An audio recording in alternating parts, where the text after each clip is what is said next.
Bonjour EB8, j'espère que vous vous portez bien. Nous allons travailler la leçon de grammaire intitulée « Les expansions du nom et leurs valeurs ».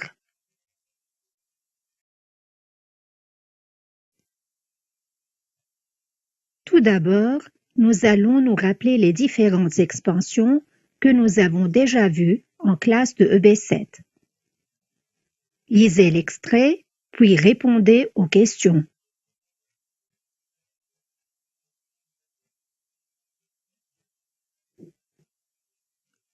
À quel type de texte cet extrait appartient-il? Relevez tous les groupes nominaux de cet extrait. Ce texte est info-explicatif.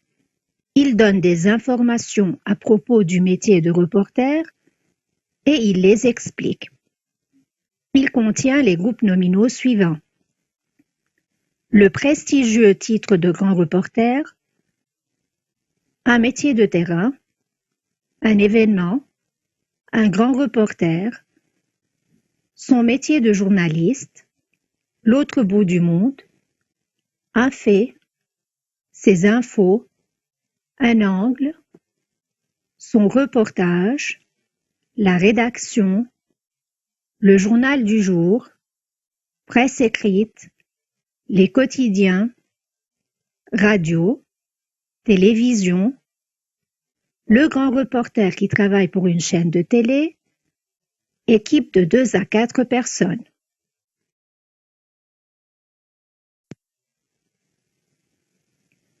Quel mot ou groupe de mots précise le nom-titre dans la première phrase? Quelle précision apporte-t-il à ce nom? Quelle est la nature de ces mots? Le prestigieux titre de grand reporter. Titre est le nom noyau. De grands reporters précise de quel titre il s'agit. C'est un groupe nominal prépositionnel introduit par la préposition de. Le nom-titre est aussi complété par prestigieux, qui est un adjectif épithète. Quel groupe de mots complète le nom métier? Quel mot sert de liaison entre les deux noms? Relevez d'autres noms complétés de la même manière. Son métier de journaliste. Métier est le nom noyau. Il est complété par le nom journaliste. Le mot qui sert de liaison entre ces deux noms est la préposition de. Les autres noms complétés de la même manière sont l'autre bout du monde,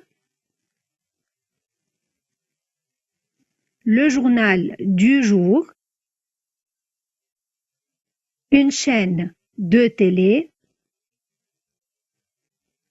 en équipe de 2 à 4 personnes.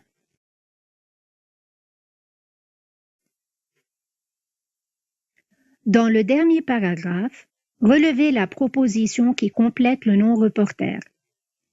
Quelle est la nature de cette proposition? Quelle est la nature du mot qui l'introduit? Qui travaille pour une chaîne de télé? C'est une proposition subordonnée relative introduite par le pronom relatif qui. Je vous rappelle EB8 la différence entre préposition, qui est un mot de liaison qui introduit les groupes prépositionnels comme à, de, pour, etc., alors que la proposition est un groupe de mots organisé autour d'un verbe qui est le plus souvent conjugué. Dans la phrase suivante, le reportage, forme de presse très particulière, rend les événements plus vivants. Quel élément de la phrase est repris par le groupe de mots mis entre deux virgules? Le reportage est repris par forme de presse particulière. Cette seconde partie du groupe nominal qui est entre deux virgules représente le même mot. Reportage égale forme de presse particulière. Il s'agit de l'apposition. Donc, les expansions du nom font partie du groupe nominal. Elles permettent de préciser ou d'enrichir le nom qu'elles complètent. On les trouve en grand nombre dans les discours explicatifs et descriptifs. La première expansion du nom est l'épithète. Cette fonction peut être occupée par un adjectif qualificatif, un participe présent ou passé, employé comme adjectif.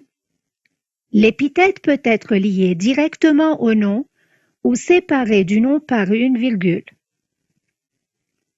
Exemple, il veille au bon déroulement de cette diffusion. Son reportage, très intéressant, a été très vite diffusé.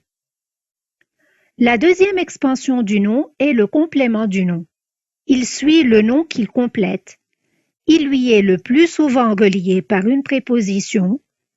Cette fonction peut être exercée par un nom, exemple, un travail d'enquête, un commentaire sur image, un pronom, les reportages des autres, un verbe à l'infinitif, des reportages à diffuser, ou un adverbe, les reportages d'autrefois. La troisième expansion est la proposition subordonnée relative. Elle suit le nom qu'elle complète. Elle est introduite par un pronom relatif. Elle peut être liée, exemple, il est responsable de l'information qu'il recueille, ou bien détachée, exemple, les autres reporters, qui étaient plus expérimentés, avaient moins peur. La dernière expansion du nom est l'apposition. Elle est séparée du nom dont elle dépend par une virgule. Cette fonction peut être exercée par un nom ou un groupe nominal qui représente le même nom qu'il complète. Exemple, le reporter, chasseur d'images, se met souvent en danger. Ou un verbe à l'infinitif ou un groupe de l'infinitif. Exemple, son rêve, devenir journaliste, s'était enfin réalisé.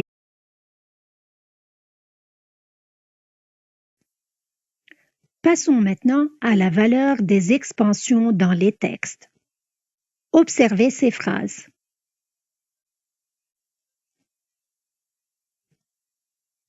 Parmi les expansions en gras, laquelle permet d'identifier le nom, laquelle décrit, laquelle apporte une explication. De presse permet d'identifier des agences, autrement dit, elle permet de préciser de quelles agences on parle. D'un grand intérêt décrit les scènes.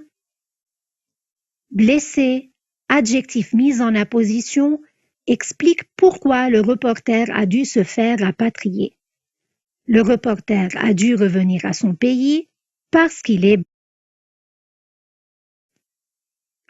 Ainsi, dans un texte, les expansions jouent un rôle précis. Les expansions déterminatives permettent d'identifier un objet ou un être parmi d'autres. Exemple, va me chercher le reportage sur les gitans. Elle joue un rôle très important dans les définitions et les textes informatifs. Les expansions descriptives permettent d'enrichir le groupe nominal.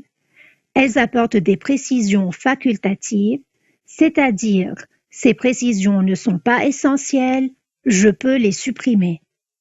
Exemple, il avait assisté à des combats acharnés.